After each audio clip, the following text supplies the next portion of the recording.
ঠকিয়ে নেবে। বৈকুণ্ঠ হাসিয়া বলিলেন, সবাই ঠকাবে না, তবে কেউ কেউ ঠকিয়ে নেবে, সে কথা সত্যি। তা নিক, কিন্তু ও কারুকে ঠকাবে না, তাহলেই হবে। মা লক্ষ্মী ওর হাতে আপনি এসে ধরা দেবেন।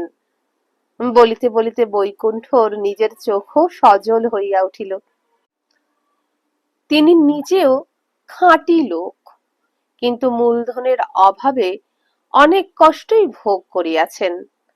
এখন যদিবা কিছু সংগ্রহ হইয়াছে, কিন্তু সময়ও ঘনাইয়া আসিয়াছে, সে শক্তি সামর্থ্য আর নাই। তাড়াতাড়ি চোখের উপর হাতটা বুলাইয়া লইয়া হাসিয়া বলিলেন, গিন্নি, এই বয়সে গোকুল যে এত বড়